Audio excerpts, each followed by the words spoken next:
Mereka membuangku seperti sampah busuk karena tuduhan keji itu. Kini, aku duduk tenang di ruang tunggu rumah sakit dengan rahasia besar di perutku. Karma datang tepat waktu untuk menghancurkan kesombongan mantan suami dan mertuaku hari ini juga. Sebelum cerita dimulai, silakan tulis di kolom komentar dari daerah mana saja teman-teman yang menonton cerita ini. Jangan lupa like dan subscribe agar channel ini makin berkembang dan menyajikan cerita menarik lainnya. Bau obat-obatan yang khas memenuhi rongga hidungku. Aku duduk dengan tenang di kursi tunggu rumah sakit Harapan Bunda. Kursi ini cukup empuk. AC di ruangan ini terasa dingin menyentuh kulitku. Aku mengeratkan jaket tebal yang membalut tubuhku. Tanganku mengelus pelan perutku yang tertutup kain jaket longgar. Ada kehidupan di sana. Ada detak jantung kecil yang menemani detak jantungku. Aku melirik jam tangan emas yang melingkar di pergelangan tanganku. Jarum jam menunjukkan pukul 10 pagi. Dokter Melinda memang terkenal. Antrean di sini selalu panjang. Aku mendapat nomor antrean 15. Masih ada 3 orang lagi sebelum giliranku masuk. Aku tidak keberatan menunggu. Aku punya waktu seharian. Suamiku, Arga, sedang memarkirkan mobil. Dia bersikeras ingin menemaniku masuk. Namun, dia mendapat telepon penting dari klien bisnisnya di lobi depan. Aku menyuruhnya menyelesaikan urusan itu dulu. Aku bisa menunggu sendiri di sini. Pintu kaca otomatis di depan ruang tunggu terbuka. Suara langkah kaki yang terburu-buru memecah ketenangan ruangan. Aku menoleh secara refleks. Mataku menyipit.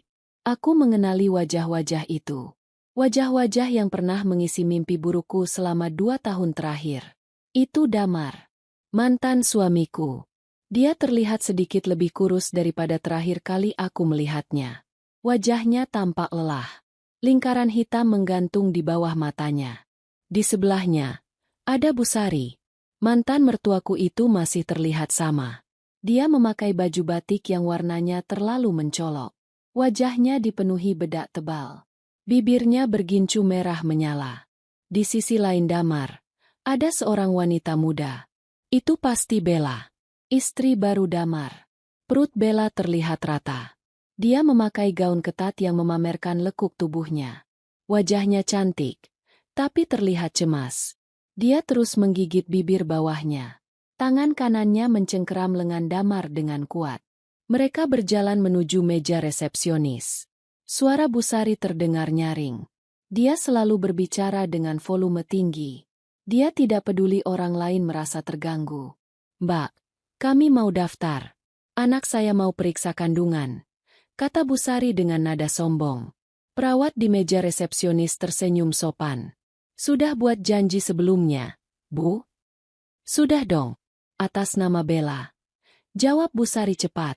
Aku mengamati mereka dari kursiku di pojok ruangan. Majalah kesehatan di tanganku hanya menjadi tameng. Hatiku berdesir.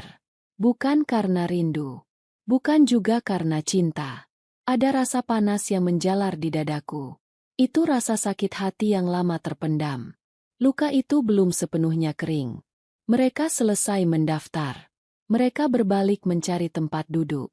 Kursi di barisan depan sudah penuh. Hanya ada kursi kosong di deretan belakang. Tepat di seberang tempat dudukku. Mata Busari menyapu ruangan. Tatapannya berhenti tepat di wajahku. Dia terdiam. Matanya membelalak lebar. Mulutnya sedikit terbuka. Dia seperti melihat hantu di siang bolong. Dia menyikut lengan Damar dengan kasar. "Damar, lihat itu," bisik Busari keras. Damar menoleh. Matanya bertemu dengan mataku. Wajahnya langsung pucat. Dia tampak kaget setengah mati. Bella juga ikut menoleh. Dia menatapku dengan tatapan bingung. Mungkin dia tidak mengenaliku secara langsung. Dia hanya tahu namaku dari cerita buruk mereka. Aku tidak menghindar. Aku tidak menunduk. Aku menatap balik mereka dengan dagu terangkat. Aku bukan lagi Indira yang lemah. Aku bukan lagi menantu yang bisa mereka injak-injak. Busari mendengus kasar. Dia menarik tangan Damar dan Bella untuk duduk di kursi seberangku. Jarak kami hanya terpisah satu lorong jalan kecil. Aku bisa mencium aroma parfum murah yang dipakai Busari. Baunya menyengat dan membuatku sedikit mual. Ngapain kau di sini? Suara Busari memecah keheningan di antara kami. Nada bicaranya tajam dan penuh penghinaan. Beberapa pasien lain menoleh ke arah kami. Mereka penasaran. Namun, Busari tidak peduli. Dia menatapku dengan tatapan merendahkan. Matanya menyapu penampilanku dari atas ke bawah. Aku tersenyum tipis. Menunggu giliran, Bu, jawabku singkat. Busari tertawa sinis. Suaranya terdengar seperti gesekan piring pecah. Menunggu giliran? Di dokter kandungan? Jangan mimpi kamu. Damar hanya diam. Dia menunduk memainkan kunci motor di tangannya. Dia tidak berani menatap mataku. Pengecut. Dia selalu menjadi pengecut. Sakit ya? Tanya Busari lagi. Kali ini suaranya lebih keras. Dia ingin semua orang di ruangan ini mendengar. Pasti mau periksa penyakit, kan? Rahimu kan bermasalah. Kering. Tidak bisa membuahkan hasil. Kata-kata itu meluncur lancar dari mulutnya. Kata-kata yang sama yang dia gunakan untuk mengusirku dulu. Rasa perih itu muncul lagi. Tapi aku menahannya. Aku tidak boleh terlihat lemah di depan mereka. Aku ingin bertemu suamiku. Jawabku tenang. Aku sengaja tidak menjelaskan siapa suamiku. Biar mereka menebak-nebak. Busari mendengus lagi. Dia melipat kedua tangannya di dada. Gelang emas imitasi di tangannya berdenting berisik. Oh, jadi kamu sudah nikah lagi? Kasihan sekali laki-laki itu. Dia pasti tertipu. Bella ikut membuka suara. Suaranya terdengar manja dan dibuat-buat. Ibu, siapa sih dia? Ini Indira, Bel, mantan istri Damar yang mandul itu. Yang tidak bisa kasih ibu cucu. Jawab Busari dengan lantang. Dia menekankan kata, mandul, dengan penuh kebencian. Wajahku terasa panas. Tapi aku tetap mempertahankan senyum di wajahku. Aku mengelus tas kulit mahalku. Tas ini hadiah dari Arga bulan lalu. Harganya mungkin setara dengan gaji Damar selama setahun. Tapi mereka tidak tahu itu. Mereka hanya melihat apa yang ingin mereka lihat. Oh, suami barumu mandul juga. Ejek Busari padaku. Matanya menatapku mengejek. Makanya kalian kesini? Mau konsultasi karena sama-sama tidak becus. Aku menatap Busari tepat di manik matanya. Hati-hati kalau bicara, Bu. Kadang ucapan itu doa. Halah, jangan sok bijak kamu. Potong Busari. Lihat menantuku ini, Bella. Dia subur. Cantik. Tidak seperti kamu. Kering kerontang. Damar akhirnya mengangkat wajahnya. Dia menatapku. Ada sorot penyesalan di matanya, tapi tertutup oleh gengsi. Sudahlah, Bu. Jangan ribut di sini. Malu dilihat orang. Kenapa harus malu? Sentak Busari pada anaknya sendiri. Biar dia tahu diri. Dia pikir dia bisa bahagia setelah kita buang? Tidak mungkin. Aku menarik napas panjang. Oksigen terasa tipis di sekitarku karena kehadiran mereka. Aku mengingat kembali semua perlakuan mereka padaku. Hinaan demi hinaan. Fitnah demi fitnah. Mereka menghancurkan hidupku 2 tahun lalu. Mereka mengambil rumahku, harga diriku, dan masa depanku. Tapi lihat aku sekarang. Aku bangkit. Aku berdiri tegak di atas kaki sendiri. Bagaimana kabar ibu? Tanyaku basa-basi. Aku ingin melihat reaksinya. Baik. Sangat baik sejak kamu pergi dari rumah kami. Jawab Busari ketus. Rezeki Damar lancar. Hidup kami tenang. Rumah kami bersih dari pembawa sial sepertimu. Aku mengangguk pelan. Syukurlah kalau begitu. Bella menatapku dengan tatapan tidak suka. Dia merasa tersaingi. Dia sadar penampilanku jauh lebih baik darinya sekarang. Kulitku terawat. Pakaianku bermerek. Rambutku tertata rapi. Dulu, saat menjadi istri Damar, aku tidak punya waktu untuk merawat diri.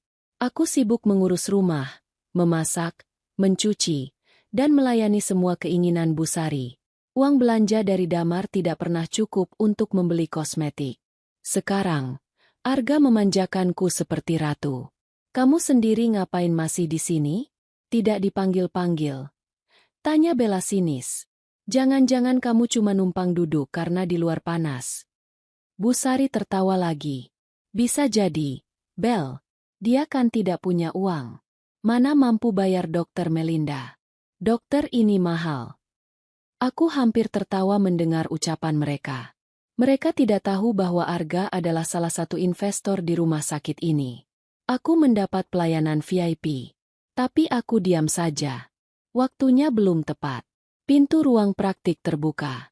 Seorang perawat keluar membawa map status pasien. Dia memanggil nama pasien urutan 12. Masih ada 2 orang lagi sebelum aku. Nyonya Rina. Panggil perawat itu. Seorang wanita hamil berdiri dan masuk ke ruangan. Aku kembali fokus pada majalahku. Aku mencoba mengabaikan tatapan tajam Busari yang terus mengawasiku seperti elang mengincar mangsa. Lihat perut Bella, kata Busari memamerkan menantunya. Dia mengelus perut rata Bella. Sebentar lagi akan membesar. Tidak seperti perutmu yang kosong selamanya. Bella tersenyum bangga. Dia membusungkan dadanya. Iya dong, Bu. Kita kan turunan subur. Tidak ada sejarah mandul di keluarga kita. Kata-kata itu memicu ingatan di kepalaku. Ingatan tentang sebuah amplop coklat tua. Amplop yang kutemukan secara tidak sengaja di lemari Damar dulu. Amplop yang berisi kebenaran sesungguhnya. Kebenaran yang mereka tutupi dengan rapat. Aku meraba tasku. Amplop itu ada di sana. Terselip aman di bagian dalam tas. Aku membawanya hari ini sebagai senjata cadangan. Ternyata Tuhan memang merencanakan pertemuan ini. Semoga lancar ya periksanya. Kataku dengan nada tulus yang dibuat-buat. Semoga hasilnya sesuai harapan. Damar menatapku curiga. Dia merasa ada yang aneh dengan sikap tenangku. Biasanya aku akan menangis jika dihina ibunya. Dulu aku sering lari ke kamar mandi untuk menyembunyikan air mata. Tapi hari ini, aku tidak meneteskan air mata sedikit pun. Kamu berubah, Indira, kata Damar tiba-tiba. Suaranya serak. Orang harus berubah untuk bertahan hidup. Damar, jawabku dingin. Kamu terlihat makmur. Lanjut Damar. Matanya melirik sepatu hak tinggiku. Dia tahu merek itu. Dia pernah melihatnya di majalah tapi tidak pernah mampu membelikannya untukku. Berkat doa kalian, jawabku sarkas. Bukankah ibu bilang aku pembawa sial? Setelah aku pergi, sialnya hilang dari hidup kalian, kan? Dan keberuntungan datang ke hidupku. Busari melotot. Dia tidak terima aku menjawab. Jangan sombong kamu. Harta itu titipan. Paling juga hasil hutang suami barumu. Atau kamu jadi simpanan om-om. Tuduhan itu sangat kotor. Tapi aku tidak marah. Aku justru merasa kasihan. Hati Busari begitu hitam. Dia tidak bisa melihat orang lain bahagia. Terserah ibu mau bicara apa, kataku santai. Waktu akan membuktikan semuanya. Suasana semakin tegang. Damar gelisah di kursinya. Dia terus melihat jam dinding. Dia tampak ingin segera pergi dari situasi ini. Tapi Busari justru menikmati momen ini. Dia merasa menang karena berhasil menghinaku di depan umum. Dia merasa di atas angin. Aku merasakan getaran di saku jaketku. Ponselku berbunyi. Ada pesan masuk dari Arga. Sayang, urusanku sudah selesai. Aku menuju ke sana. Tunggu sebentar ya. Aku tersenyum membaca pesan itu. Arga akan segera datang. Pertunjukan sesungguhnya akan segera dimulai. Aku menatap Damar dan Busari bergantian. Nikmatilah tawa kalian sekarang. Karena sebentar lagi, tawa itu akan berubah menjadi tangisan penyesalan. Aku bersandar nyaman di kursi. Menunggu waktu bermainnya takdir. Ingatanku melayang mundur. Waktu seolah berputar ke belakang. 2 tahun yang lalu. Hari itu hujan turun sangat deras. Petir menyambar-nyambar di langit sore. Suara guntur bergemuruh seakan mewakili perasaanku saat itu. Aku berdiri di ruang tengah rumah kontrakan kami. Rumah yang sempit dan lembab. Dindingnya bercat putih yang mulai mengelupas. Di lantai, Berserakan baju-bajuku. Koper tuaku terbuka lebar. Bu Sari berdiri di depanku dengan wajah merah padam. Tangannya menunjuk-nunjuk wajahku. "Keluar kamu!" teriak Bu Sari. Suaranya mengalahkan suara hujan di luar. "Kami tidak butuh istri yang tidak berguna. 2 tahun menikah, perutmu tetap kempes. Kamu cuma beban buat anakku." Aku menangis sesenggukan. Air mata membasahi pipiku. "Bu, tolong beri Indira waktu. Dokter bilang kita masih bisa usaha. Kita belum coba program hamil yang intensif." "Usaha apa lagi?" bentak Bu Sari. Dia melempar sebuah bantal ke arahku. Bantal itu mengenai wajahku. Tapi lebih sakit hatiku. Uang Damar habis cuma buat kasih makan kamu. Buat bayar kontrakan ini. Kalau kamu hamil, ada alasannya Damar kerja keras. Tapi ini, nol besar. Aku menoleh ke arah Damar. Suamiku itu duduk di sofa usang di pojok ruangan. Dia merokok dengan santai. Asap rokok mengepul di sekelilingnya. Dia sama sekali tidak membelaku. Dia diam saja melihat ibunya mengamuk. "Mas, tolong bicara sama ibu." Pintaku memohon. "Jangan usir aku. Mas, aku mau tinggal di mana?" Damar membuang puntung rokoknya ke lantai. Dia menginjaknya sampai mati. Dia menatapku dengan tatapan kosong. Tidak ada cinta di sana. Yang ada hanya rasa bosan. "Ibu benar, In," kata Damar dingin. "Aku capek. Aku ingin punya keturunan. Teman-temanku semua sudah punya anak. Cuma aku yang belum. Aku malu. Tapi itu bukan salahku sepenuhnya. Mas, kita belum periksa lengkap." "Belaku. Sudah jelas salahmu," potong Bu Sari cepat. "Keluarga kami bibit unggul. Saya punya 5 anak. Kakak-kakak Damar semua subur. Cuma kamu yang mandul. Dasar wanita cacat." Kata cacat itu menusuk jantungku. Aku meremas ujung bajuku. Aku tidak punya siapa-siapa di kota ini. Orang tuaku di kampung sudah meninggal. Aku merantau ikut Damar setelah menikah. Aku mengabdi padanya. Aku berhenti kerja karena permintaan Damar. Sekarang, dia membuangku begitu saja. Tiba-tiba pintu kamar terbuka. Damar masuk ke dalam dan keluar membawa sisa barang-barangku. Dia melempar tas kosmetik dan sepatu kerjaku ke arah koper. "Bereskan barangmu sekarang. Aku kasih waktu 10 menit. Perintah Damar." Aku terisak. "Mas, ini malam hari. Hujan deras. Tega kamu, Mas. Jangan drama." Bu Sari menarik tanganku kasar. Dia menyeretku mendekati koper. "Cepat kemas. Atau saya bakar semua bajumu ini." Dengan tangan gemetar, aku mulai memasukkan baju-bajuku ke dalam koper. Aku melipatnya asal-asalan. Air mataku menetes di atas kain baju. Aku melihat foto pernikahan kami yang terpajang di dinding. Foto itu terlihat buram di mataku. Janji suci yang diucapkan Damar 2 tahun lalu ternyata palsu. Dalam sakit dan sehat, dia berjanji setia. Nyatanya, saat diuji dengan masalah keturunan, dia menyerah. Saat aku sedang menutup koper, ponsel Damar yang tergeletak di meja berbunyi. Ada pesan masuk. Layarnya menyala. Tanpa sengaja aku melihat notifikasi di layarnya. Nama pengirim. "Sayangku Bella." Isi pesan. "Gimana Mas? Si mandul itu sudah pergi? Aku sudah kangen nih." Duniaku runtuh seketika. Jantungku berhenti berdetak sesaat. Jadi ini alasannya? Bukan hanya soal anak. Ada wanita lain. Aku menatap Damar dengan tatapan tidak percaya. "Siapa Bella, Mas?" tanyaku lirih. Damar terkejut. Dia buru-buru menyambar ponselnya.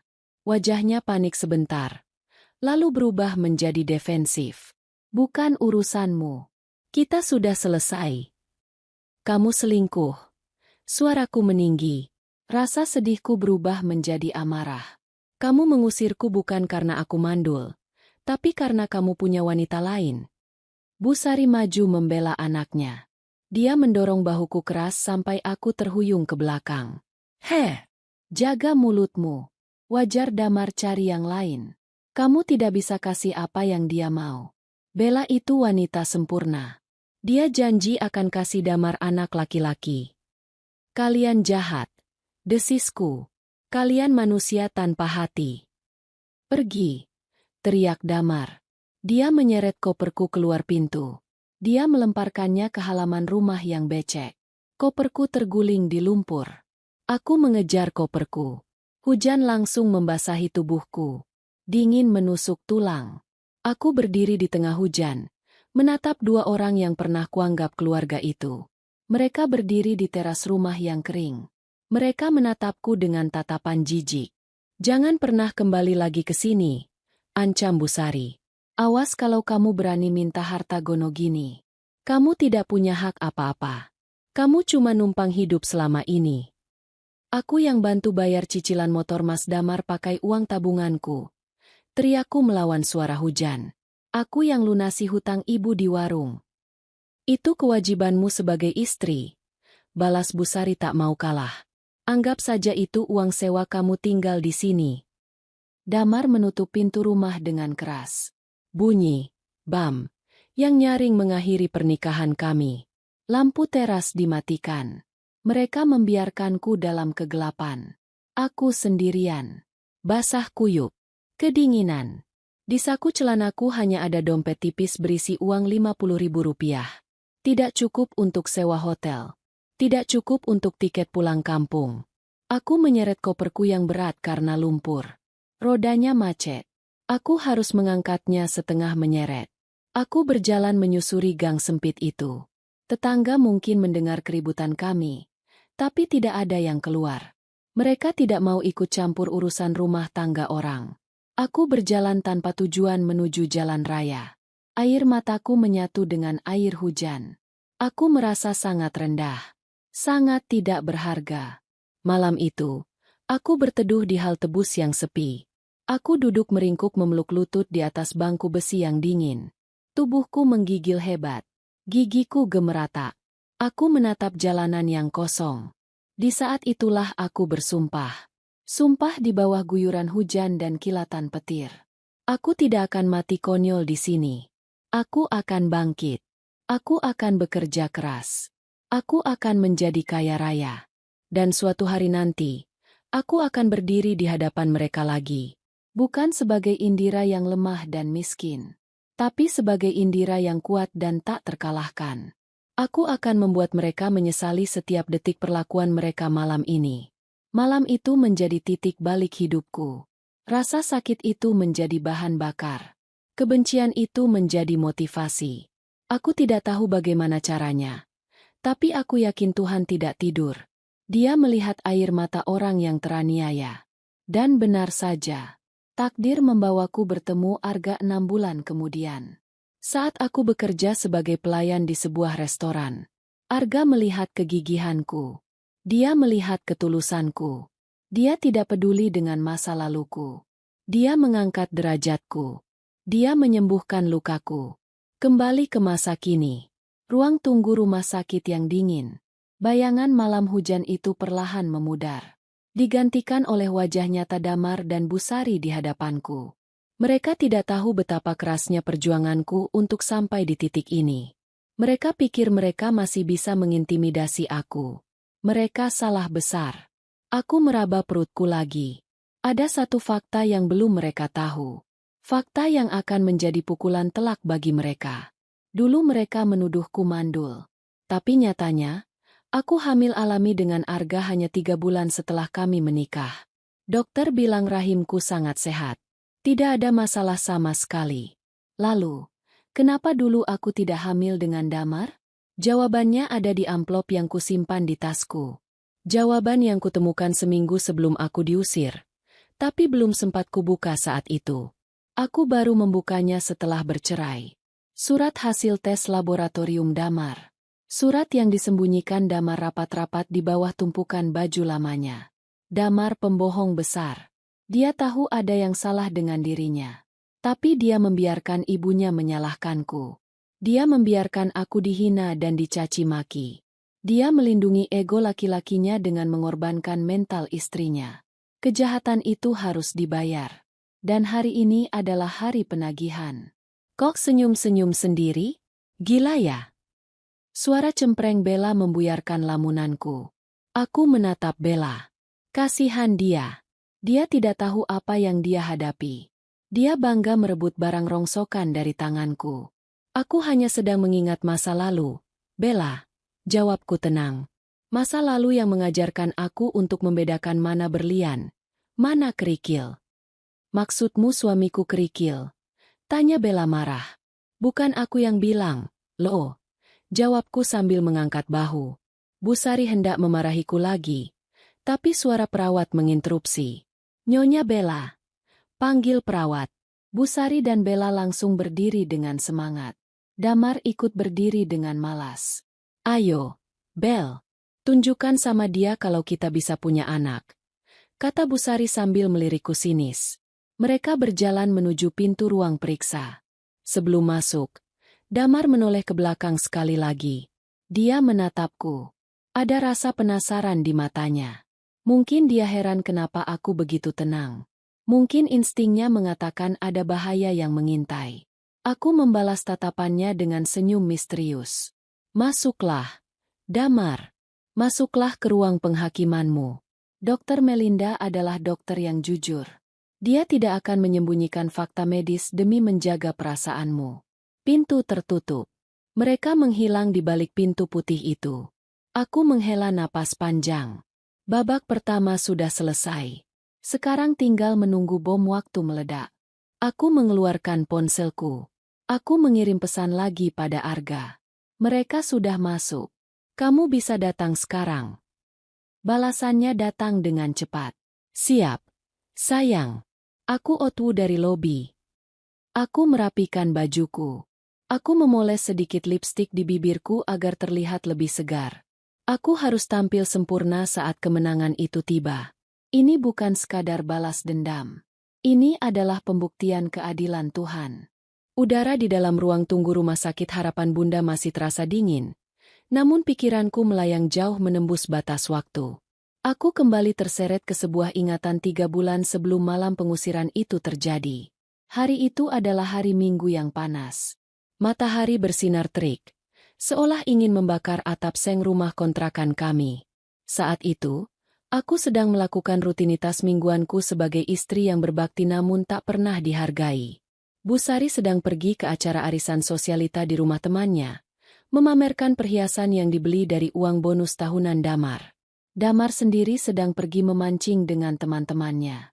Aku sendirian di rumah, ditemani tumpukan cucian kotor dan debu yang sepertinya tidak pernah habis. Aku ingat betul rasa lelah yang menjalar di punggungku saat menyapu kolong tempat tidur di kamar utama. Kamar itu adalah wilayah kekuasaan Damar. Dia selalu melarangku menyentuh lemari pribadinya yang terkunci. Katanya, itu privasi. Katanya, isinya hanya dokumen pekerjaan rahasia yang tidak boleh diacak-acak oleh orang awam sepertiku. Aku yang bodoh dan patuh hanya menuruti perintah itu tanpa banyak bertanya. Namun, hari itu berbeda. Saat aku sedang mengepel lantai di dekat lemari jati tua itu, gagang pelku tidak sengaja menyenggol sebuah vas bunga kecil di atas meja rias. Vas itu jatuh dan pecah berkeping-keping. Aku panik. Jantungku berdegup kencang. Bu Sari pasti akan mengamuk jika tahu vas kesayangannya pecah. Aku buru-buru memunguti pecahan keramik itu.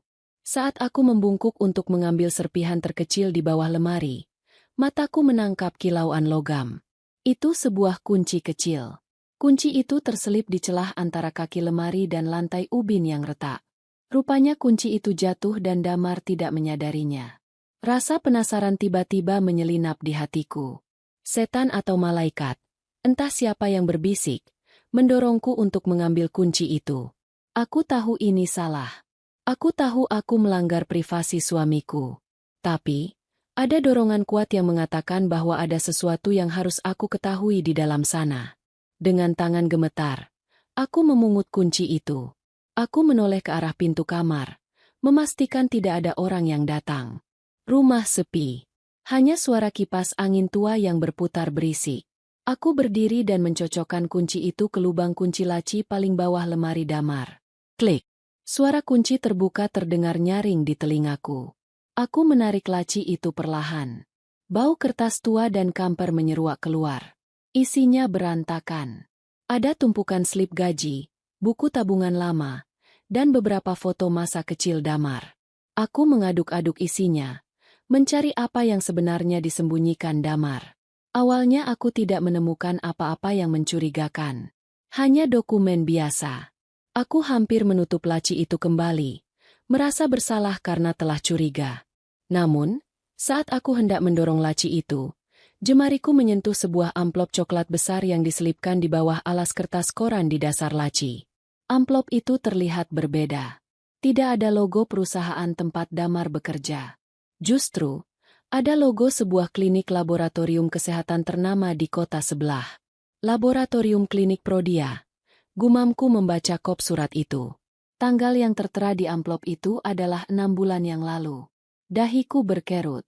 6 bulan lalu Damar bilang dia pergi dinas luar kota selama 3 hari. Dia bilang dia sibuk rapat proyek. Kenapa dia malah pergi ke laboratorium? Apakah dia sakit? Kekhawatiran sebagai seorang istri langsung muncul. Aku takut Damar menyembunyikan penyakit parah seperti kanker atau tumor dariku. Dengan jantung yang berdetak semakin kencang, aku membuka amplop itu. Aku mengeluarkan selembar kertas hasil analisis medis. Banyak istilah angka dan bahasa Latin yang tidak kupahami. Mataku menelusuri baris demi baris tulisan itu sampai aku menemukan kolom kesimpulan di bagian bawah. Ada 2 kata yang dicetak tebal. Azoospermia non-obstruktif. Aku terdiam. Otakku berusaha mencerna kata itu. Aku tidak tahu apa artinya. Tapi di bawahnya ada catatan dokter yang ditulis dengan tangan.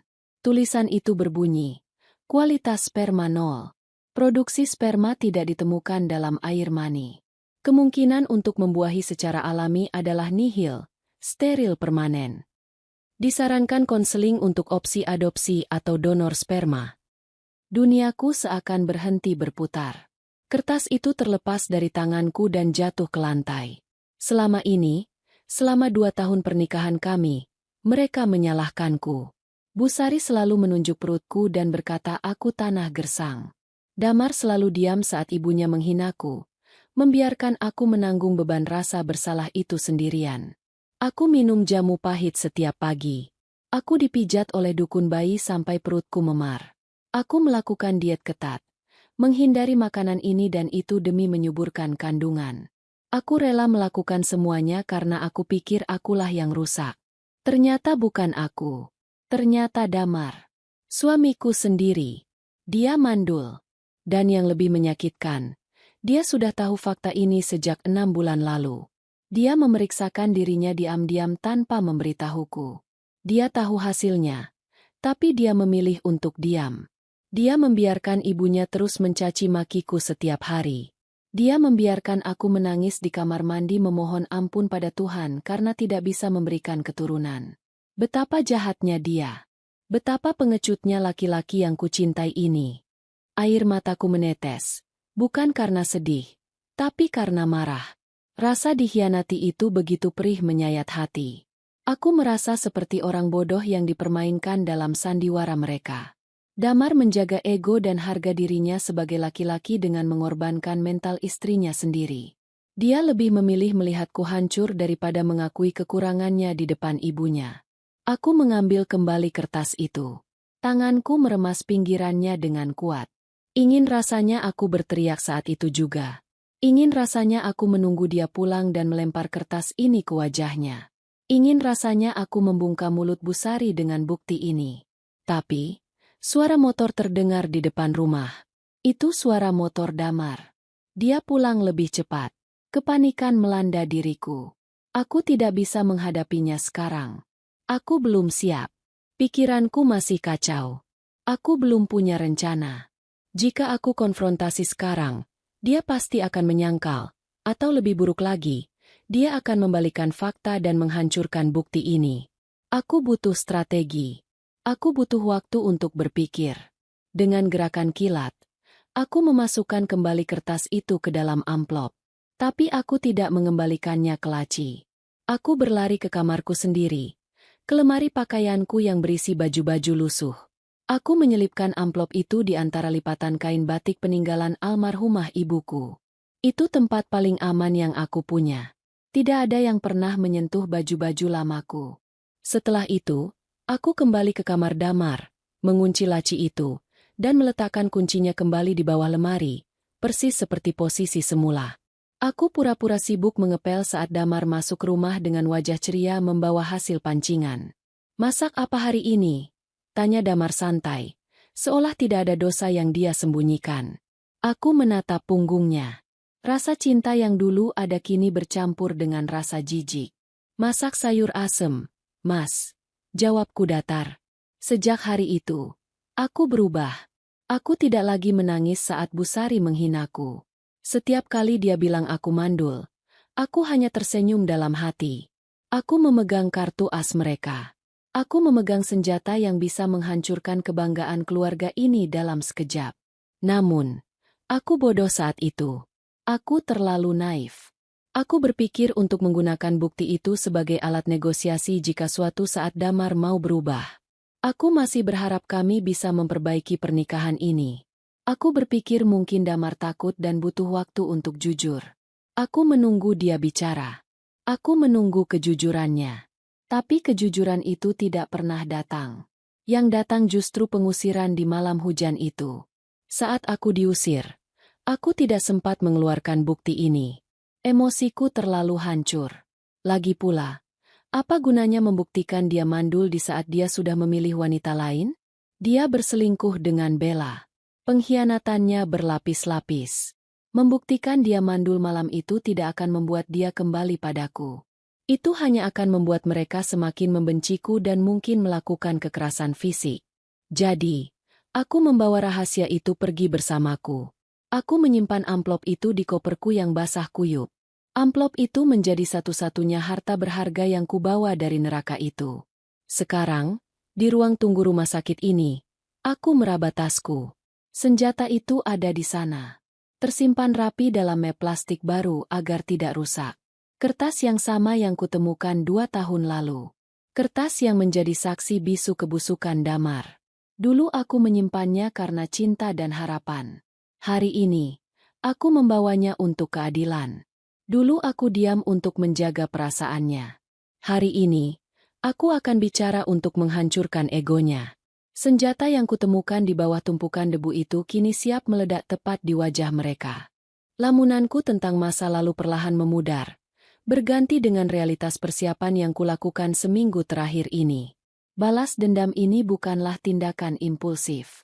Ini adalah sebuah mahakarya yang kurancang dengan teliti bersama Arga, suamiku yang luar biasa. Semuanya bermula 7 hari yang lalu. Malam itu, aku sedang bersantai di balkon apartemen mewah kami, menikmati teh chamomile hangat. Arga duduk di sampingku, sibuk dengan tabletnya, memeriksa saham. Iseng, aku membuka media sosial menggunakan akun palsu yang memang kubuat khusus untuk memantau kehidupan masa lalu. Di beranda, muncul postingan dari akun Bella. Sebuah foto USG kosong dengan caption yang provokatif. "Bismillah, ikhtiar lagi ke dokter terbaik di kota ini, Dr. Melinda. Semoga bulan depan _2. Hempaskan energi negatif dari mantan yang bikin sial. Doakan ya teman-teman." Darahku mendidih membaca tulisan itu. Bella masih saja menyindirku. Padahal aku sudah hilang dari hidup mereka selama 2 tahun.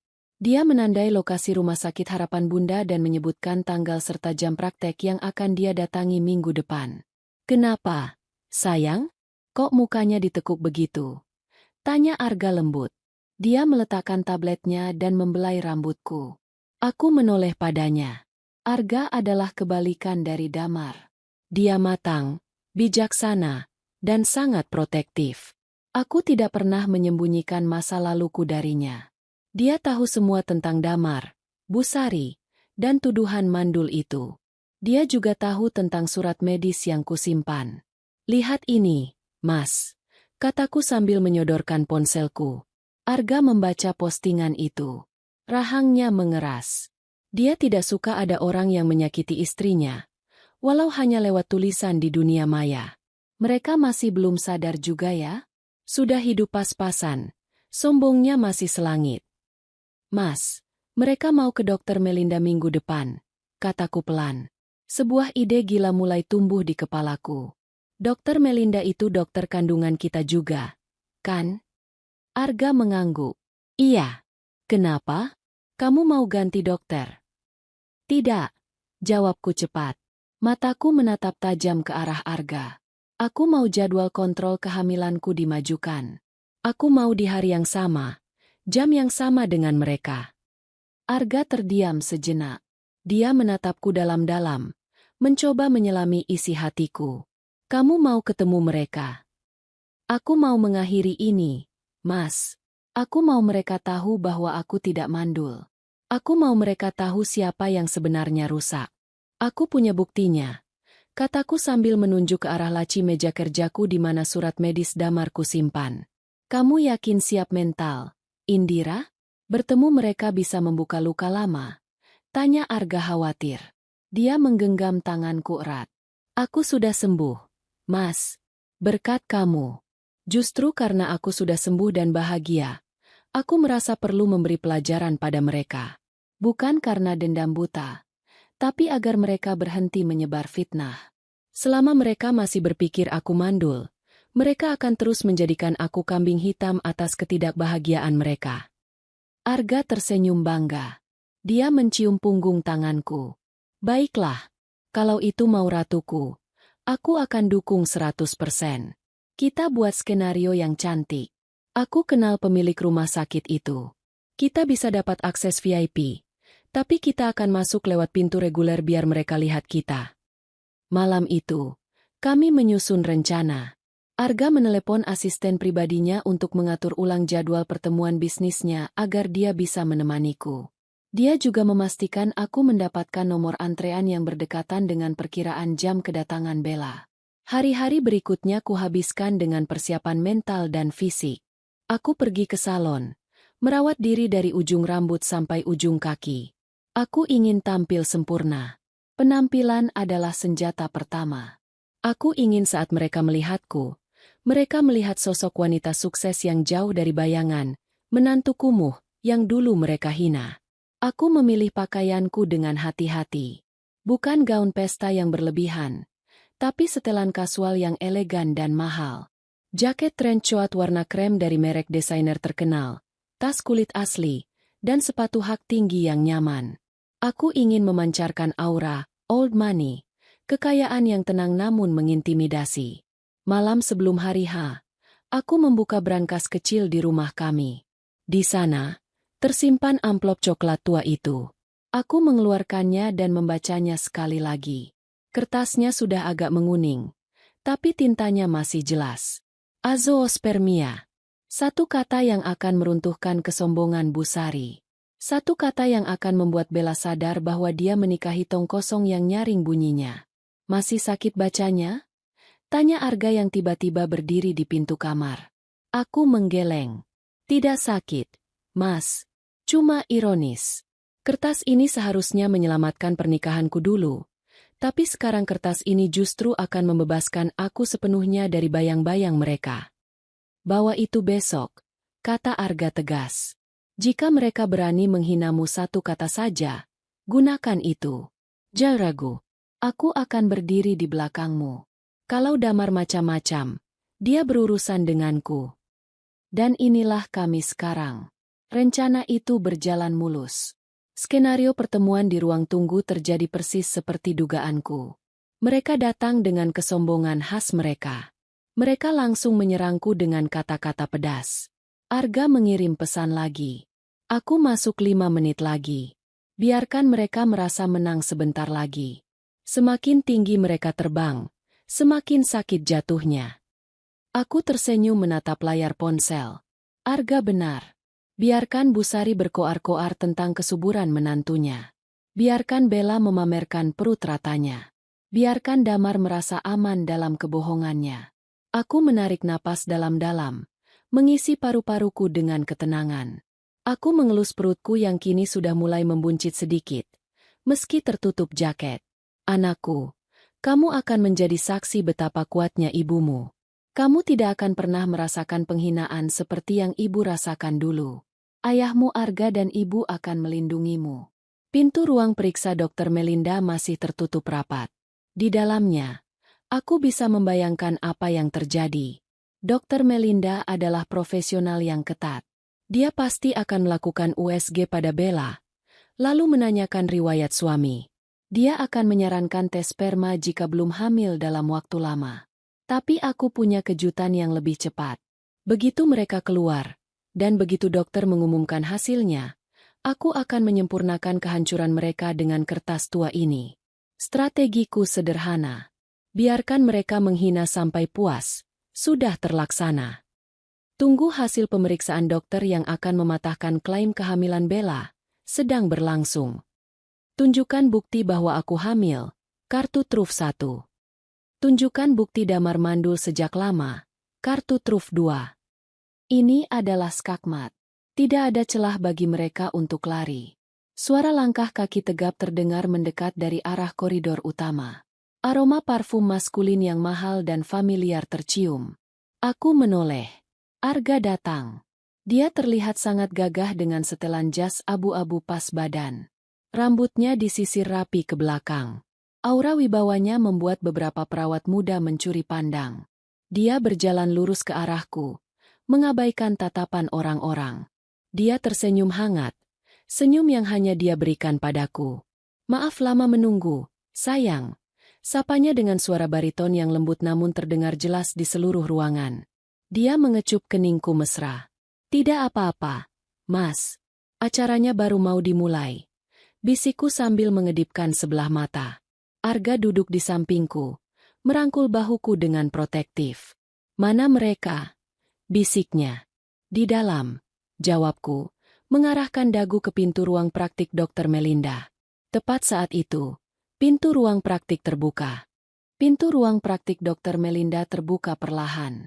Angin dingin dari dalam ruangan berhembus keluar, membawa aroma alkohol medis yang tajam.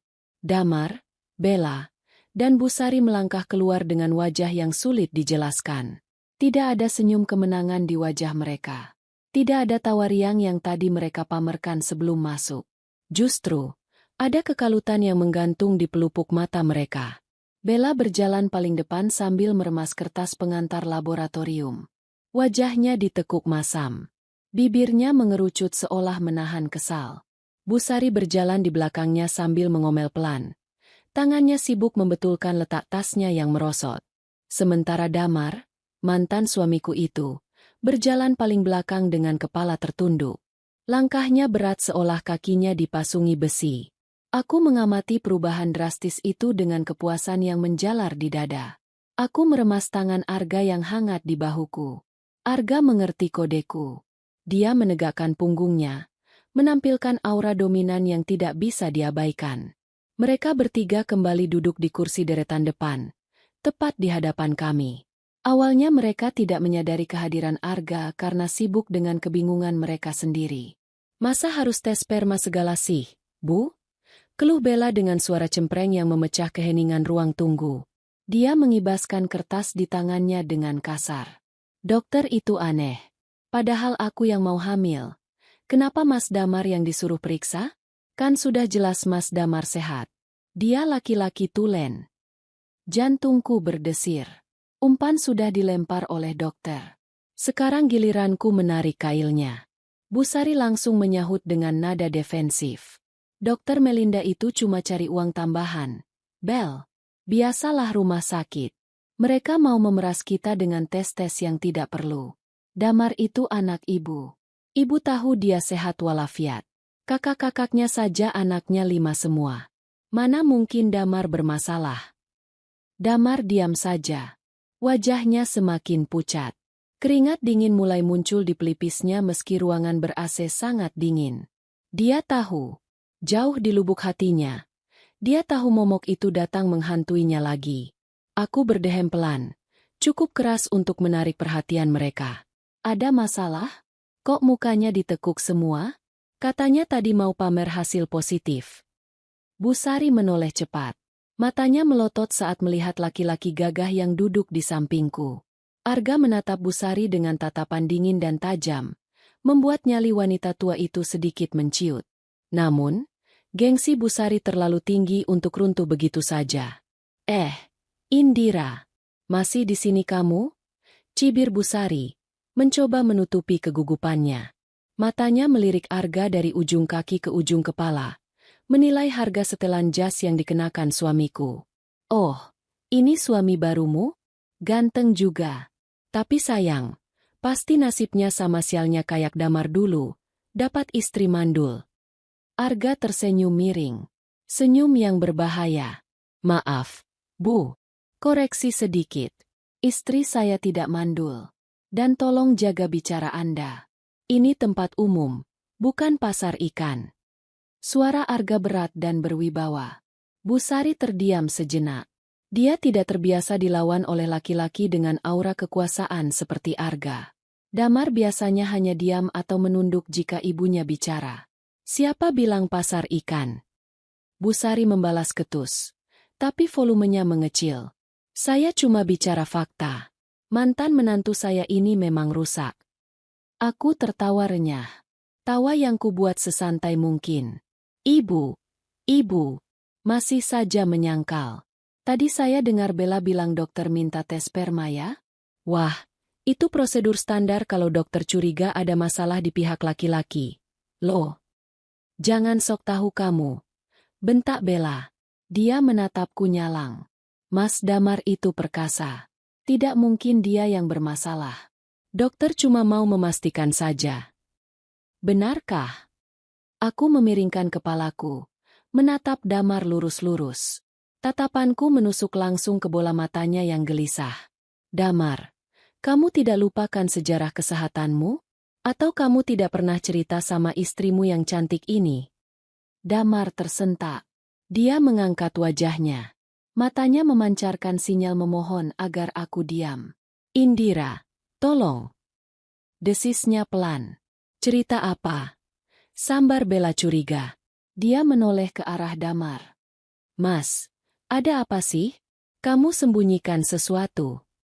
Tidak ada, sayang. Jangan dengarkan si gila ini. Elak Damar cepat. Tangannya gemetar saat mencoba memegang tangan Bella. Kita pulang saja yuk. Kita cari dokter lain. Dokter ini tidak becus. Loh, kok pulang? Potongku cepat. Aku tidak akan membiarkan mereka kabur. Sayang lo, sudah bayar mahal. Lagi pula, tes sperma itu cepat kok hasilnya. Kenapa takut?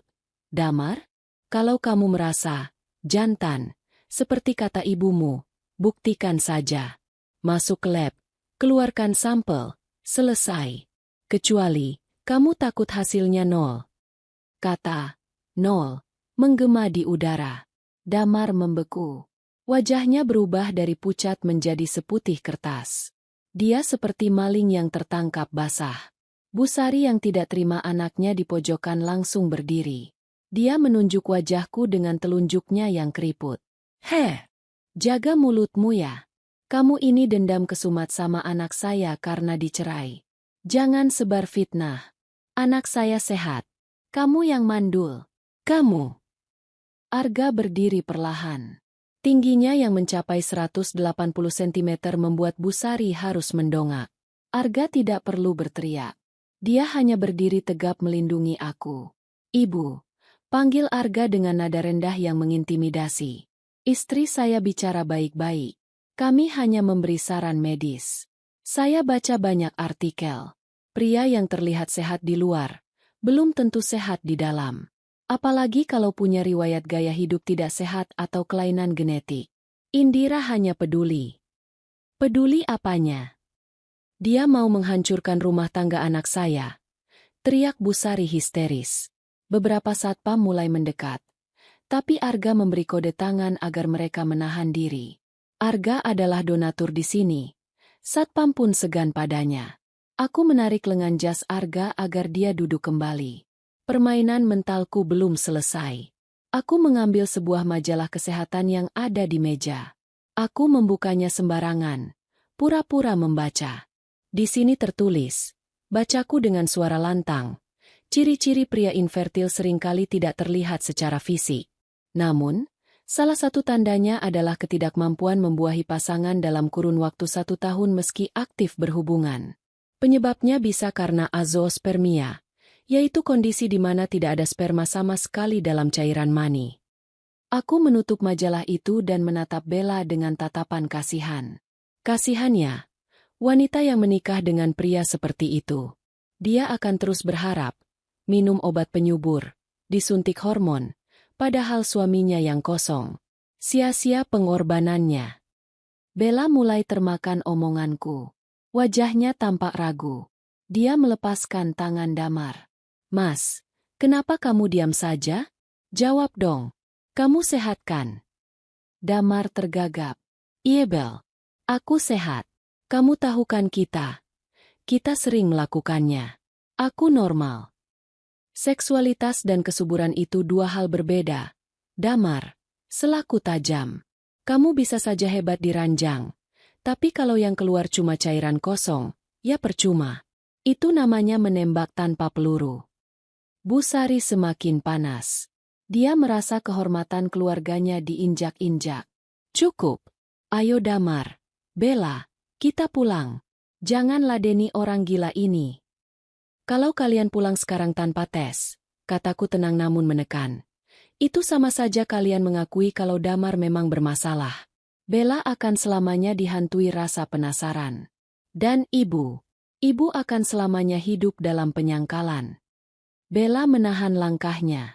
Dia menatap mertuanya, lalu menatap suaminya. Indira benar, Bu. Mas, kita sudah di sini. Kenapa harus takut tes kalau memang Mas Damar sehat? Aku capek dituduh tetangga kalau aku yang mandul. Aku mau bukti kalau suamiku sehat. Biar aku tenang. Skakmat psikologis. Aku berhasil memutarbalikkan keadaan. Sekarang Bella yang menuntut pembuktian. Bel, biayanya mahal. Alasan Damar lemah. Arga tertawa kecil. Dia mengeluarkan dompet kulitnya dan mengambil selembar kartu hitam. Kalau masalah biaya, biar saya yang bayar tesnya. Anggap saja sumbangan untuk mantan suami istri saya. Saya penasaran, siapa sebenarnya yang pembohong di sini? Wajah Damar merah padam karena malu. Harga dirinya sebagai laki-laki dihancurkan di depan umum. Dia ditraktir tes kesuburan oleh suami baru mantan istrinya. Itu penghinaan tingkat tinggi. Saya punya uang, bentak Damar kasar. Dia merogoh sakunya dengan gemetar. Saya tidak butuh uang harammu. Saya akan tes sekarang juga. Puas kalian. Damar berjalan menghentak-hentak menuju loket laboratorium di sisi kanan ruang tunggu. Emosinya terpancing. Dia masuk ke perangkapku. Dia pikir dia bisa memanipulasi hasil atau mungkin dia berharap keajaiban terjadi dan dia tiba-tiba sembuh. Tapi medis adalah ilmu pasti. Hasil laboratorium 2 tahun lalu tidak akan berubah menjadi positif hari ini tanpa pengobatan medis yang dia hindari. Bu Sari duduk kembali dengan napas memburu. Dia menatapku dengan tatapan membunuh. Lihat saja nanti. Kalau hasilnya bagus, saya akan tampar mulutmu pakai hasil lab itu. Silakan, Bu. Jawabku sambil tersenyum manis. Saya tunggu tamparannya. Tapi kalau hasilnya jelek, Ibu mau apa? Mau sujud di kaki saya dan minta maaf karena sudah memfitnah saya selama 2 tahun? Bu Sari mendengus. Tidak mungkin jelek. Keturunan saya bibit unggul. Aku hanya tersenyum. Dalam hati aku menghitung mundur. Kehancuran mereka tinggal menunggu waktu. Damar sedang menggali kuburannya sendiri di ruang pengambilan sampel itu. Aku melihat Bella yang kini duduk gelisah, menggigiti kukunya. Dia mulai ragu. Keraguan adalah racun yang paling mematikan dalam pernikahan. 20 menit berlalu dalam ketegangan yang menyiksa bagi mereka. Tapi terasa nikmat bagiku. Damar kembali dari laboratorium dengan wajah lusuh. Dia duduk di samping Bella tanpa bicara. Kini kami semua menunggu. Menunggu vonis hakim yang berbaju putih. Menunggu kebenaran terungkap. Aku meraba amplop di dalam tasku lagi. Ini adalah peluru cadangan.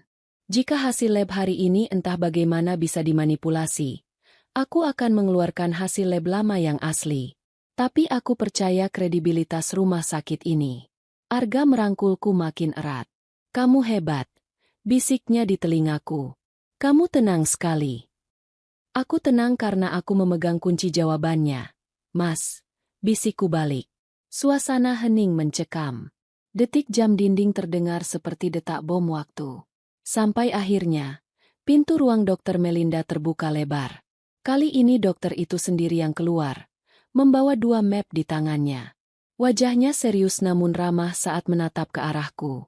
Dokter Melinda berdiri di ambang pintu ruang tunggu VIP yang terhubung langsung dengan ruang tunggu umum. Jas putihnya yang bersih tampak kontras dengan suasana keruh yang menyelimuti keluarga Damar. Dia memegang kacamata bacanya di tangan kiri dan 2 map status pasien di tangan kanan. Pandangannya menyapu ruangan dan berhenti tepat di wajahku. Senyum profesionalnya merekah lebar. Dia melangkah menghampiri kami, mengabaikan Damar dan keluarganya sejenak. Selamat siang, Bu Indira, Pak Arga. Sapa Dokter Melinda ramah. Suaranya cukup lantang, terdengar jelas di telinga Bu Sari yang duduk tak jauh dari kami. Aku dan Arga berdiri menyambut uluran tangannya. Selamat siang, Dok. Bagaimana hasilnya? Tanyaku, sengaja memancing agar dia bicara di sini. Hasilnya sangat bagus, kata Dokter Melinda antusias. Dia membuka map berwarna merah muda milikku. Kandungan Ibu Indira sangat kuat. Detak jantung janin terdengar jelas dan normal. Usia kandungan sudah masuk minggu ke-12. Ukurannya sesuai target. Dan yang paling membahagiakan, dari posisi janin, kemungkinan besar ini laki-laki, Pak Arga. Selamat ya. Kalimat itu bagaikan petir di siang bolong bagi Bu Sari. Mulutnya menganga lebar. Matanya nyaris keluar. Dia menatap perutku yang tertutup jaket. Lalu menatap wajahku dengan ekspresi tidak percaya. Laki-laki? Gumam Bu Sari lirih. Seolah kata itu adalah mantra terlarang. Cucu laki-laki adalah obsesi terbesarnya. Dan sekarang, mantan menantu yang dia buang justru mengandung anak laki-laki dari pria lain. Arga tersenyum lebar. Merangkulku penuh kasih sayang. Alhamdulillah. Terima kasih, Dok. Kami sangat bahagia. Sama-sama. Vitaminnya diminum terus ya, Bu. 2 minggu lagi kontrol. Pesan Dokter Melinda. Kemudian, suasana berubah drastis. Senyum di wajah Dokter Melinda menghilang saat dia memutar tubuhnya menghadap Damar, Bella, dan Bu Sari. Wajahnya berubah menjadi topeng profesional yang dingin dan tegas. Dia memegang map berwarna biru, hasil tes cepat yang baru saja dilakukan Damar. Untuk Bapak Damar dan Ibu Bella, kata Dokter Melinda dengan nada datar.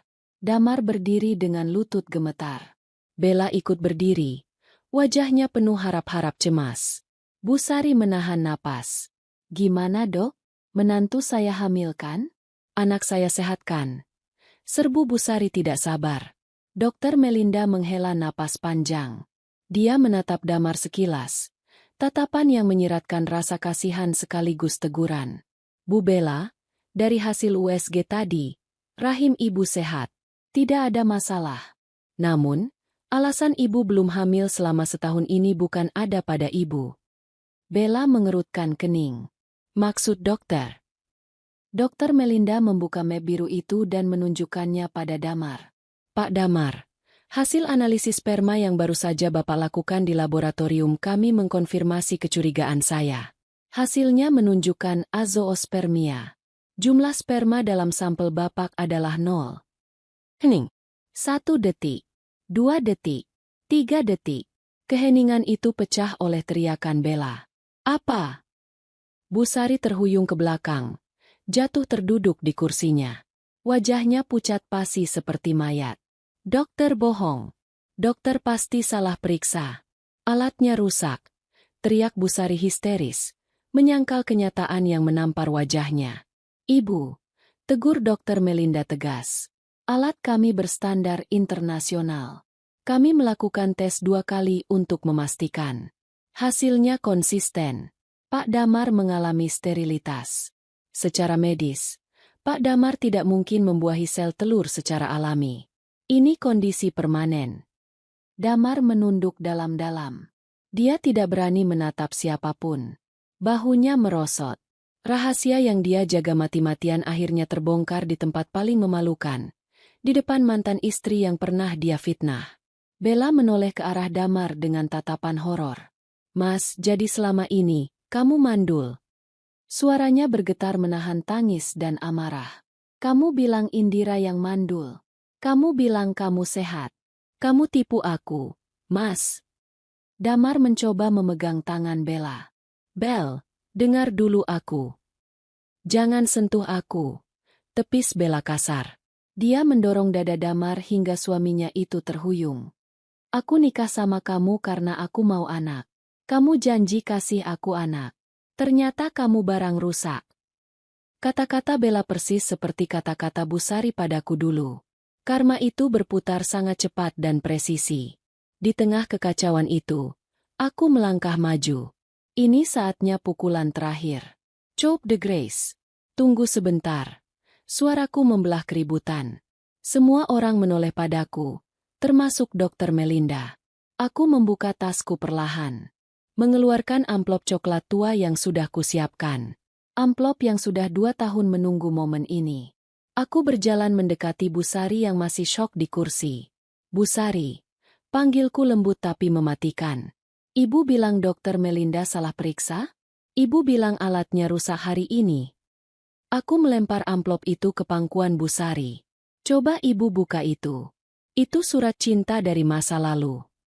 Busari menatap amplop itu dengan tangan gemetar. Dia membukanya perlahan. Dia mengeluarkan kertas lusuh di dalamnya. Matanya menyipit membaca tulisan di kertas itu. "Kop surat laboratorium klinik Prodia. Tanggalnya 2 tahun yang lalu. Nama pasien, Damar Prasetya. Diagnosis, azoospermia." Mata Busari membelalak membaca isinya. Dia menatap anaknya dengan tatapan tidak percaya. "Damar?" Suaranya serak. "Ini, tanggalnya 2 tahun lalu? Sebelum kamu cerai sama Indira." Damar semakin menunduk. Dia tidak bisa menyangkal lagi. Bukti fisik itu ada di tangan ibunya. Aku tersenyum puas. "Benar, Bu. Damar sudah tahu dia mandul 6 bulan sebelum kami bercerai. Dia tahu dia tidak bisa punya anak. Tapi apa yang dia lakukan?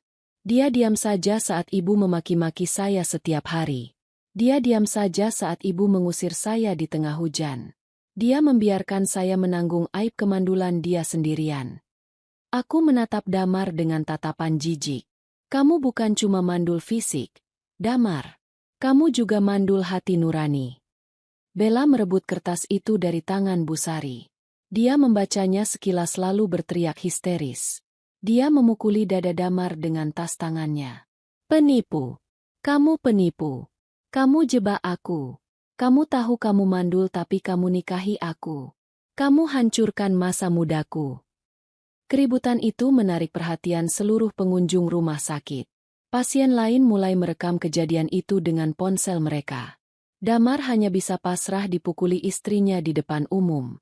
Busari menangis meraung-raung. Bukan karena sedih, tapi karena malu. Kebanggaannya hancur lebur. Dia sadar bahwa selama ini dia membuang berlian demi memungut kerikil. Dan kerikil itu ternyata anak kandungnya sendiri. Dia telah mengusir menantu yang baik dan subur demi ego semu. "Indira." Busari mencoba memanggilku. Suaranya memelas. "Ibu. Ibu tidak tahu." "Sudah terlambat, Bu. Potongku dingin. Nasi sudah jadi bubur. Nikmatilah menantu pilihan ibu yang subur dan cantik itu. Nikmatilah anak laki-laki ibu yang sempurna itu. Saya dan anak saya punya kehidupan sendiri yang jauh lebih bahagia tanpa kalian." Dokter Melinda menatapku dengan kagum. Dia sepertinya mengerti situasi yang terjadi. "Bu Indira, mari saya antar ke kasir VIP. Tidak baik ibu hamil terlalu lama di lingkungan yang penuh stres dan energi negatif." "Terima kasih, Dok." jawabku. Arga merangkul pinggangku. Kami berbalik badan, meninggalkan mereka yang sedang hancur lebur. Di belakangku, aku masih mendengar teriakan Bella yang meminta cerai dan tangisan Busari yang meratapi nasib. "Damar? Dia mungkin berharap bumi menelannya saat itu juga. Aku berjalan keluar dari ruang tunggu dengan kepala tegak. Langkahku ringan. Beban 2 tahun yang menghimpit dadaku hilang seketika. Dendamku terbayar lunas. Bukan dengan kekerasan, tapi dengan kebenaran yang telanjang. Saat kami berjalan menuju parkiran, Arga mencium keningku lagi. Puas, sayang. Aku mengelus perutku yang berisi calon pewaris kebahagiaan kami. Sangat puas, Mas. Sekarang, ayo kita makan siang. Anak kita lapar. Cahaya matahari di luar rumah sakit terasa sangat hangat dan cerah, menyambut babak baru kehidupanku yang sesungguhnya. Sementara di dalam sana, badai baru saja dimulai bagi Damar dan keluarganya. Badai yang mereka ciptakan sendiri. Mobil mewah Arga meluncur mulus meninggalkan area rumah sakit. Keheningan di dalam kabin terasa menenangkan. Kontras dengan kekacauan yang baru saja kami tinggalkan. Namun, takdir sepertinya belum selesai mempermainkan mereka.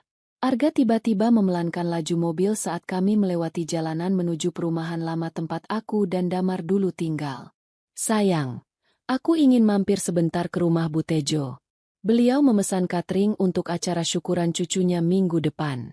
Sekalian aku ingin mengenalkan kamu lagi dalam kondisi yang jauh lebih baik, kata Arga sambil menggenggam tanganku. Bu Tejo adalah tetangga lamaku yang paling baik.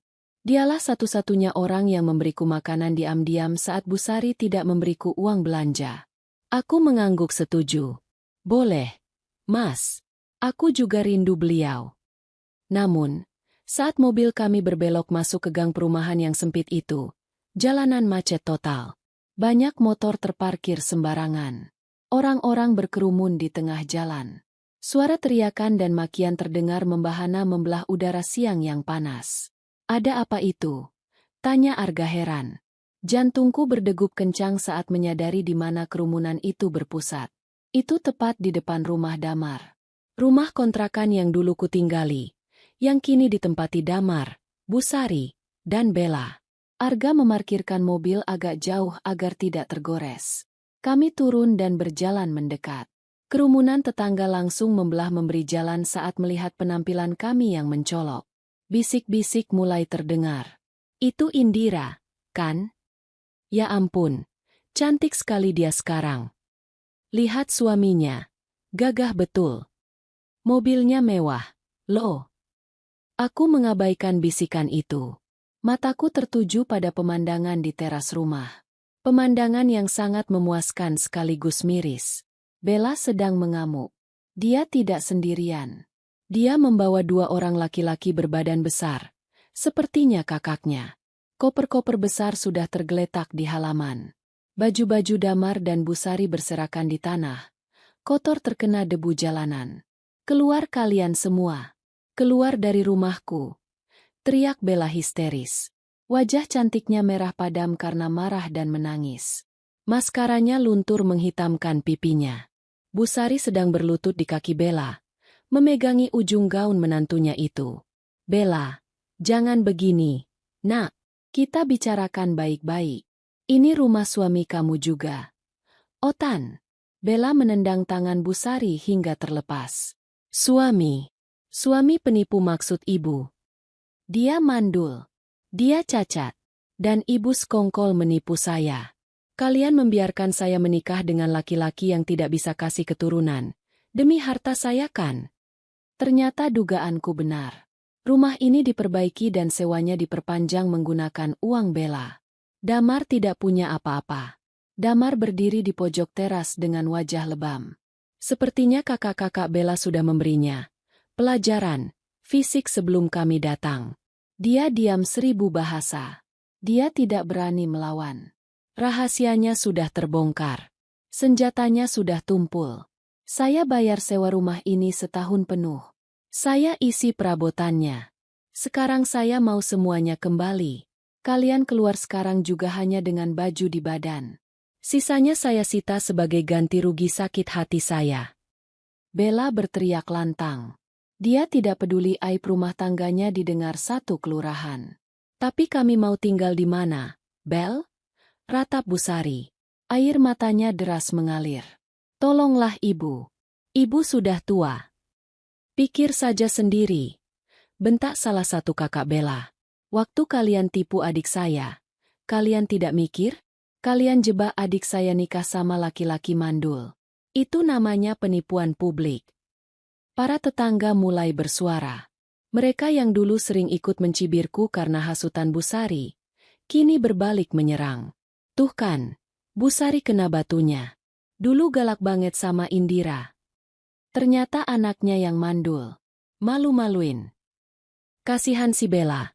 Tapi salah juga si sombong banget. Tiba-tiba, mata Bu Sari menangkap sosokku yang berdiri di antara kerumunan. Wajahnya berubah. Ada rasa malu yang luar biasa.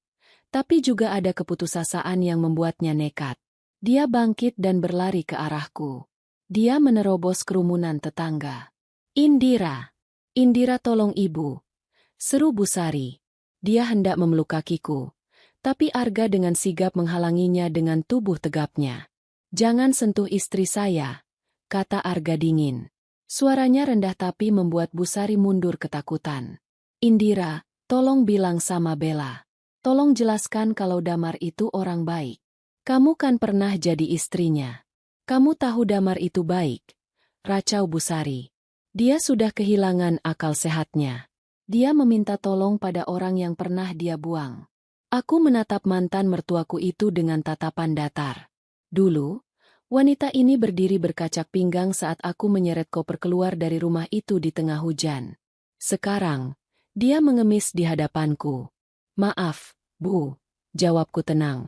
Suaraku terdengar jelas oleh semua tetangga yang mendadak hening. Saya tidak kenal siapa kalian. Saya hanya orang asing yang kebetulan lewat.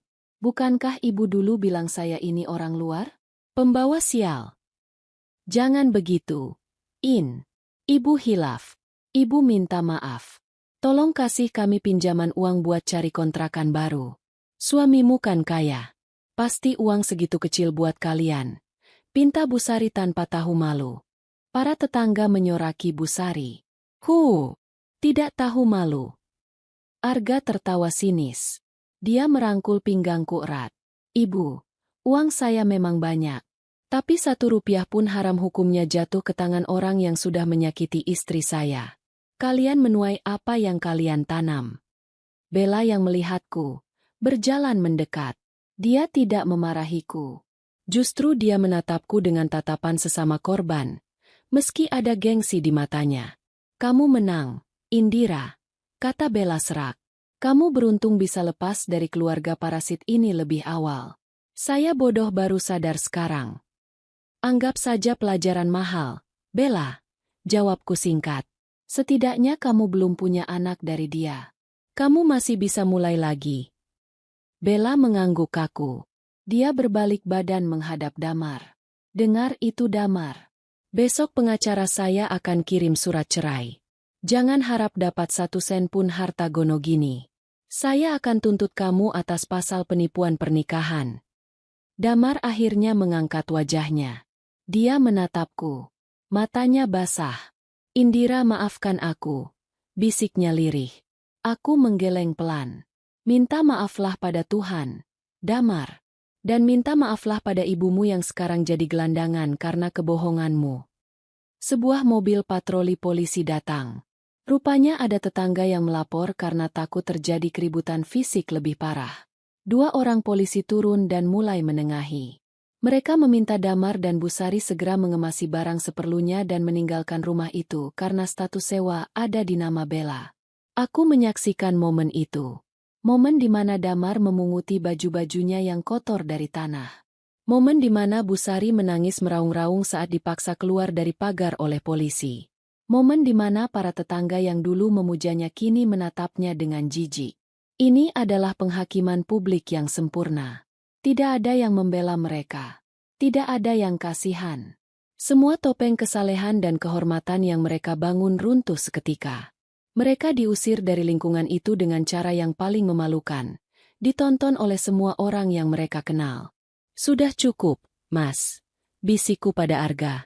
Ayo kita pulang. Aku sudah tidak ingin melihat sampah lagi. Arga mengangguk. Kami berbalik menuju mobil. Di belakang kami, Suara tangisan Bu Sari masih terdengar menyayat hati, bersahutan dengan makian Bella. Tapi suara itu makin lama makin mengecil seiring tertutupnya pintu mobil kami yang kedap suara.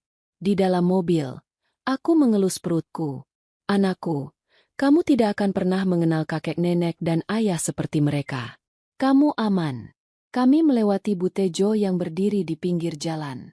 Aku membuka kaca mobil sebentar dan melambaikan tangan. Bu Tejo tersenyum lebar dan mengacungkan jempolnya padaku.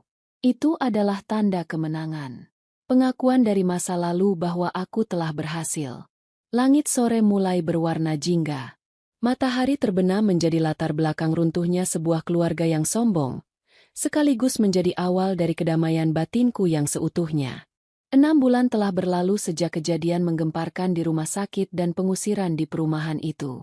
Waktu berjalan begitu cepat ketika kita hidup dalam kebahagiaan. Pagi ini, sinar matahari masuk melalui celah gorden sutra di kamar kami. Aku terbangun dengan perasaan yang sangat ringan, meski tubuhku terasa berat. Perutku kini sudah sangat besar.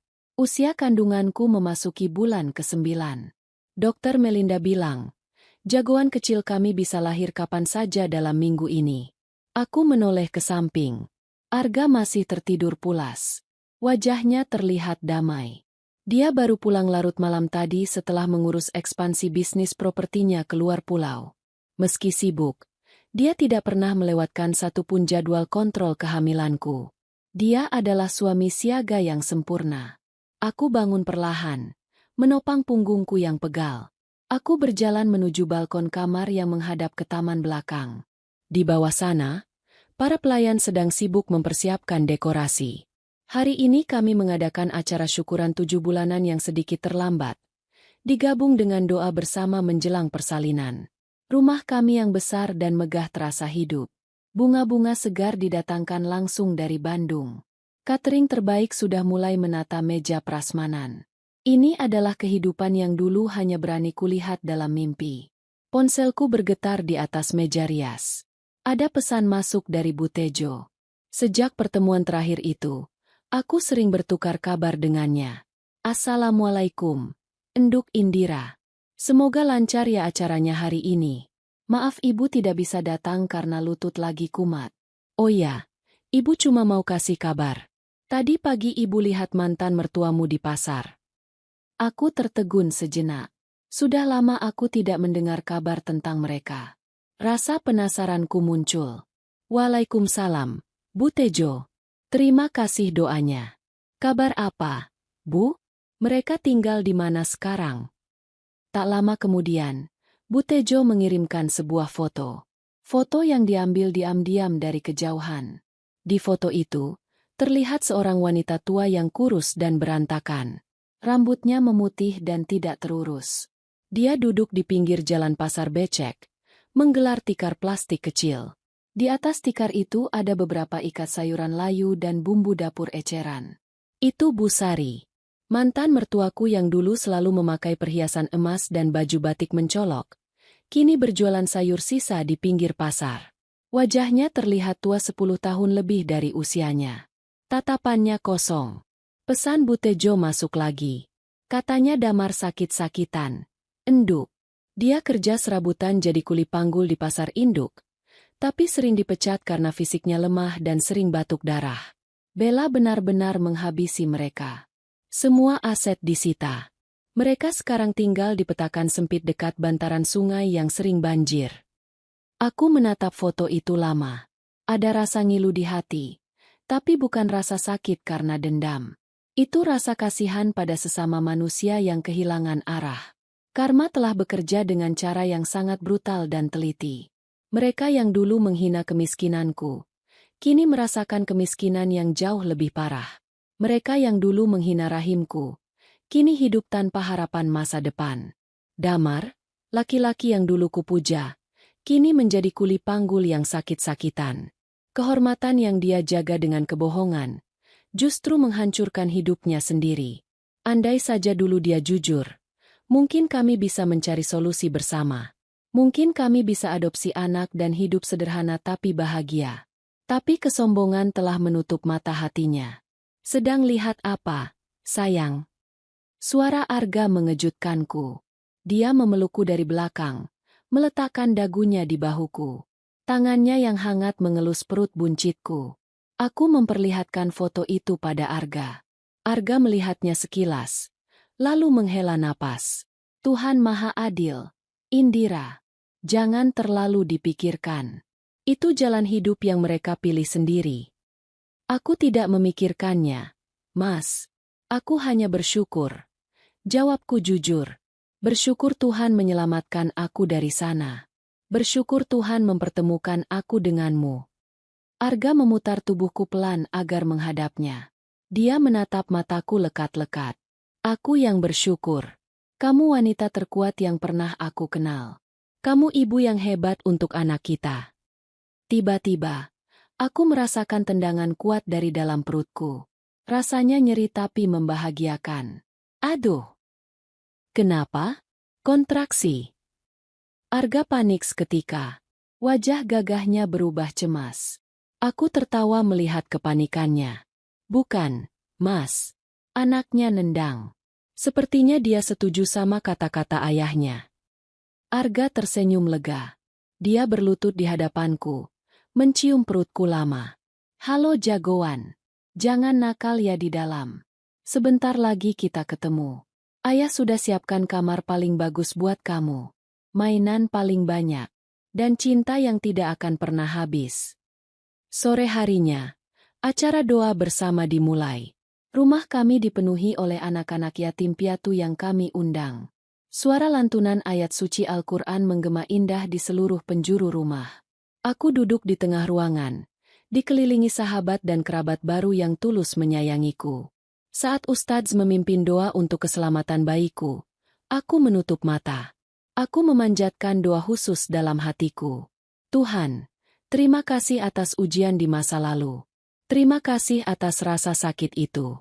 Karena rasa sakit itulah yang membawaku ke sini. Aku memaafkan mereka, bukan karena mereka pantas dimaafkan, tapi karena aku pantas mendapatkan kedamaian. Biarlah mereka dengan karma mereka. Dan biarlah aku dengan bahagiaku. Setelah acara selesai, aku berdiri di teras depan, mengantar tamu pulang. Langit malam sangat cerah. Bintang-bintang bertaburan. Aku teringat malam saat aku diusir di tengah hujan badai. Malam itu aku merasa dunia berakhir. Tapi malam ini, aku tahu bahwa itu hanyalah awal dari cerita yang sesungguhnya. Bu Indira. Panggil sopir pribadi kami yang baru saja datang dari gerbang. Ada titipan paket di pos satpam. Tidak ada nama pengirimnya. Tapi bungkusnya koran bekas. Aku mengernyitkan dahi. Sopir itu menyerahkan bungkusan kecil yang terlihat kumuh. Arga waspada dan mengambil alih bungkusan itu. Biar aku yang buka. Arga membuka bungkusan itu hati-hati. Isinya ternyata sebuah baju bayi rajutan tangan. Warnanya biru muda, tapi benangnya murahan dan rajutannya kasar, tidak rapi, banyak lubang di sana-sini. Di dalamnya terselip secari kertas sobekan buku tulis dengan tulisan tangan yang bergetar dan jelek. Untuk cucuku yang tidak akan pernah kulihat. Maafkan nenek. Itu tulisan Bu Sari. Aku terdiam menatap baju bayi itu. Baju yang mungkin dia rajut dengan tangan gemetar di sela-sela jualannya di pasar. Baju yang jauh dari kata layak untuk dipakai anakku, tapi mungkin adalah satu-satunya hal berharga yang bisa dia berikan. Arga menatapku, menunggu reaksiku. Mau dibuang? Aku mengambil baju kecil itu. Aku memegangnya sebentar. Jangan, Mas. Simpan saja di gudang. Sebagai pengingat. Pengingat apa? Pengingat bahwa penyesalan selalu datang terlambat. Dan kita harus mendidik anak kita dengan cinta dan kejujuran, supaya dia tidak berakhir menyedihkan seperti neneknya. Arga mengangguk setuju. Dia merangkulku masuk ke dalam rumah yang hangat. Pintu jati besar itu tertutup, meninggalkan masa lalu yang kelam di luar sana, dalam dinginnya malam. Di dalam sini, hanya ada cahaya, tawa, dan masa depan yang cerah. Ceritaku dengan Damar dan Bu Sari sudah tamat di halaman ini. Buku kehidupanku yang baru-baru saja dimulai. Dan kali ini, tintanya adalah tinta emas kebahagiaan. kebahagiaan, kebahagiaan, kebahagiaan, kebahagiaan, kebahagiaan.